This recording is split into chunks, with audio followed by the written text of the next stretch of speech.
Operation Sindoor విమర్శకులపై జాతీయ భద్రతా సలహాదారు అజిత్ దోవల్ మండిపడ్డారు.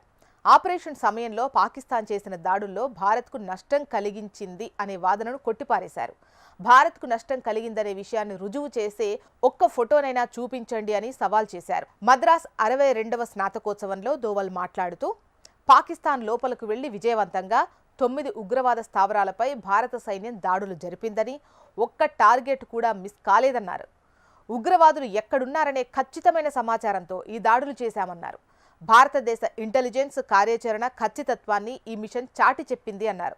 కేవలం 32 నిమిషాల్లో ఈ ఆపరేషన్ పూర్తి చేసినట్టు చెప్పారు.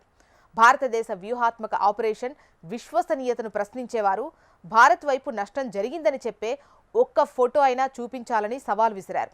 అంతర్జాతీయ మీడియా నెగటివ్ కవరేజ్ను ప్రస్తావిస్తూ ప్రముఖ పబ్లికేషన్లు ఈ ఘటనపై విస్తృతమైన కథనాలు రాశాయి. అయితే శాటిలైట్ ఇమేజ్లు ఇందుకు భిన్నమైన వాస్తవాలు వెల్లడించేశాయి.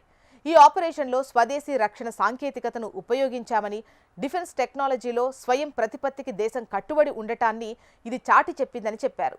ఆత్మనిర్భర్ భారత్లో భాగంగా రక్షణ రంగానికి అవసరమైన సాధనా సంపత్తిని దేశీయంగానే భారత్ రూపొందిస్తుందన్నారు. ఆపరేషన్ సింధూర్ మన దేశ అడ్వాన్స్డ్ ఇంటెలిజెన్స్ సామర్థ్యాన్ని, సర్జికల్ ఖచ్చితత్వాన్ని నిరూపించిందని తెలిపారు. భారత్కు నష్టం కలిగిందని ఒక్క ఫోటో చూపించండి అని సవాల్ విసిరారు.